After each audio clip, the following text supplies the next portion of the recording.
Ranking Member Cruz, members of the committee, thank you for revisiting this pressing issue. Changing the culture in the prisons will change the culture in our cities and our states. The disproportionate and arbitrary use of solitary confinement is not only immoral, it is a missed opportunity to break the cycle of crime. This approach does not increase public safety and is contrary to Justice Fellowship's goals for the criminal justice system, accountability and restoration. Teaching people to become good citizens rather than just good prisoners is a charge entrusted to the correctional officers by the taxpayers. Skilled wardens understand that ensuring prisoners become responsible and productive members of society at large is paramount to the safety of our communities, whether inside or outside of the prison walls.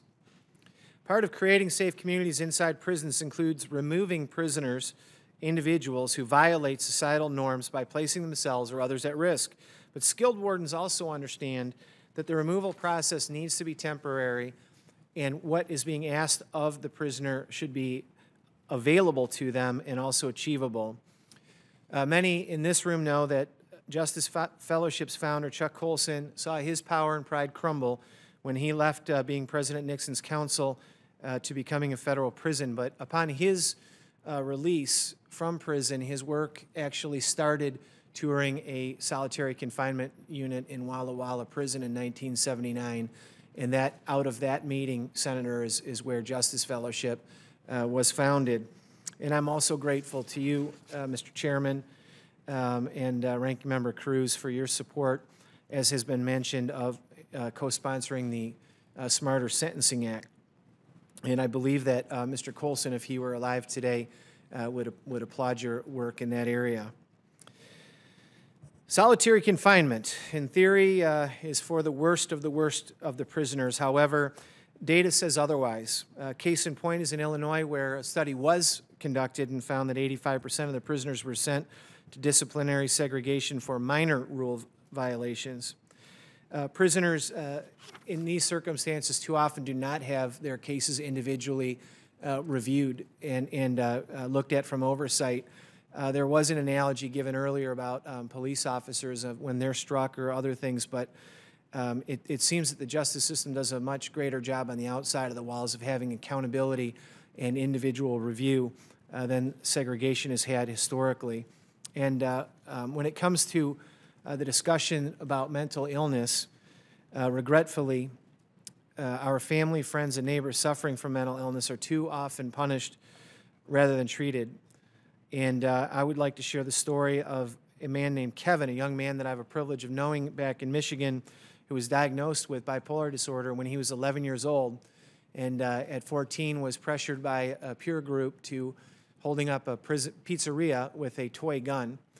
He wound up in an adult prison and was spent nearly a year in segregation, who described his experience as an ongoing panic attack, and felt as though he was stuck in an elevator that he needed to escape from.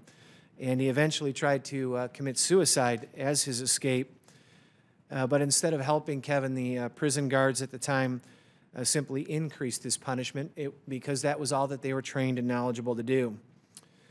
Too often our jails have become our country's mental institutions, and I believe that supporting bills such as the Community Mental Health Collaborative Mental Health Act that Senator Franken spoke of earlier will help provide resources to our state's law enforcement community as well as to our state corrections officials when they're encountering and dealing with people that are suffering from mental health issues and mental illness. I would like to share some promising alternatives and strategies from Justice Fellowship's perspective of those that have reduced the use of segregation. That is first to use mission housing to target the need of prisoners with mental illness, developmental delays, and those at risk of sexual victimization. Second, to use alternative responses to the disruptions outside of segregation. Third is to increase the training for the prison staff on methods that promote positive social behavior within the Bureau of Prisons. Jurisdictions employing these strategies have not only reduced their use of segregation, but have also tracked concurrent reductions in the use of force on prisoners and the number of prison grievances. I want to acknowledge that the ACA and other organizations have taken a very progressive stance on inviting in external and independent reviews, as has the Bureau of Prisons. And to this Senate panel, whether it's the Internal Revenue System or the Department of Justice, I believe that holding government accountable comes with no expiration date. And when the issues of human liberty and public safety are at stake, we must never give up the watch.